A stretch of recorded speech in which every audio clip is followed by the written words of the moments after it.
Welcome to Chasing Sustainability, a set of episodes that reflect on the challenges related to developing sustainable practices in the rural environment.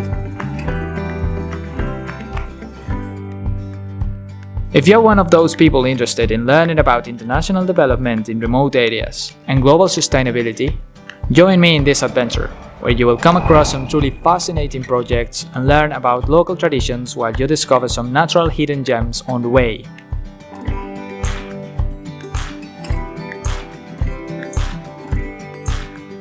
So, let's get started.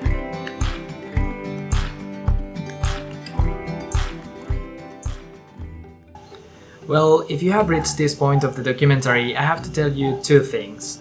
The first one, thank you for reaching this point of the documentary. And the second one, I hope you've discovered some of the main challenges that organizations face when they are trying to implement sustainable practices or renewable energy projects in the rural environment.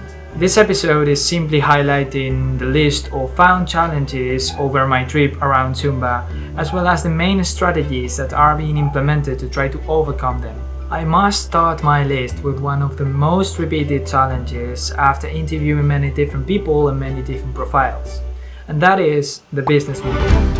As we saw, this is linked to the long-term sustainability of the adoption of new technologies and practices that are being applied within the community. It is strongly related to the economic side of this project, since you need to ensure the profitability of the system.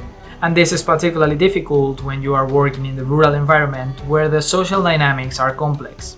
As you know, one of the business models that attracted my attention was the agent-based approach used by the company 3S. I think it's very smart to educate people from the community to become agents and can ensure that the flows of equipment and money runs smoothly.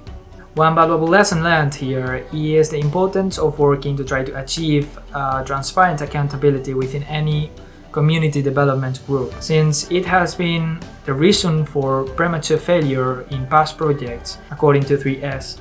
A second repeated challenge is the lack of local capacity related to maintenance and operation networks.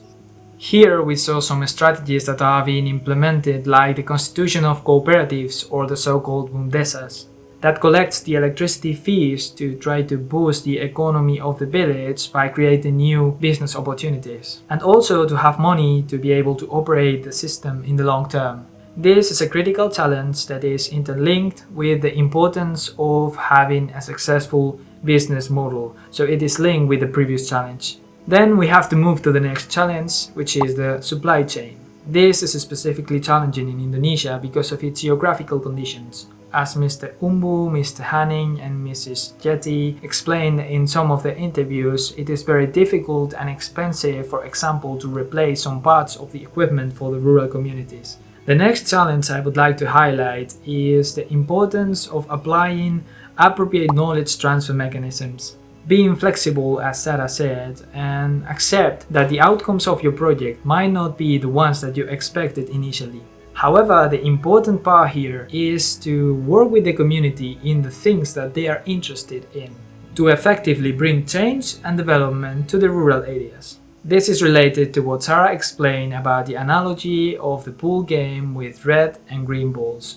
A final challenge relates to institutional obstacles related to, for example, the lack of microfinance availability. I'm not going to deal with this topic in depth now, but as a matter of fact, transitions require institutional adjustment through new policies to reduce the investment risk in promising alternatives that enable positive change. This is the scheme of the summarized challenges that I found after doing this documentary. We cannot forget that all these challenges are related to the concept of Sumba Iconic Island that I introduced in the first episodes.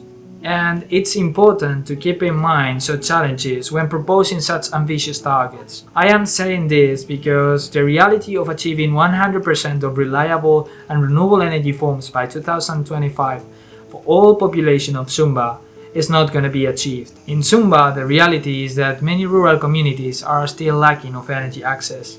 In my opinion, the target was too ambitious, And even though the concept is fair in nature, a distinction needs to be made between energy access and renewable energy forms. Also, the definition of energy access should be further defined, because having only one bulb connected to a PV panel should not be considered as a sufficient level of energy access for a rural community. However, I have to say that I love the underlying idea of the Sumba iconic island concept of bringing sustainable development to rural communities.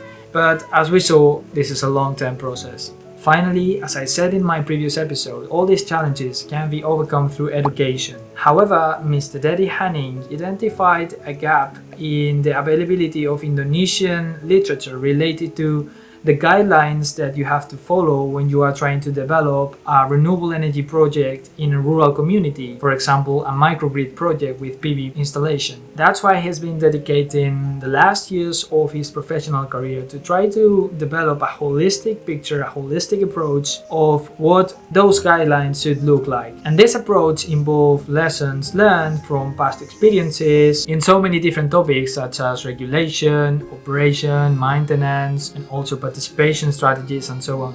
And part of these guidelines are currently being used by educational centers or training centers such as the one that we visited in Don Bosco. So that's why I think this is a great contribution. Additionally, I would like to highlight the contribution of local operators such as the company 3S, which are key in maintaining good and long-term relationships with the communities, as well as in the extremely challenging part of successfully operating the system with the community.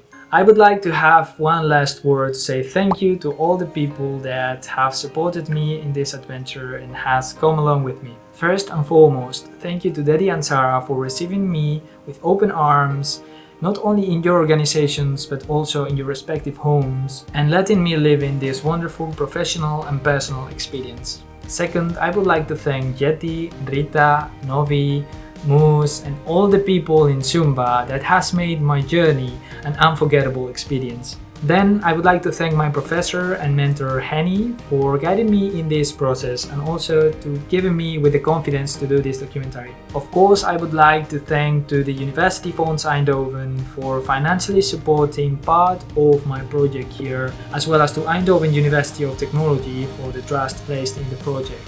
And finally, of course, thanks to my family and friends for the incessant support throughout all this journey.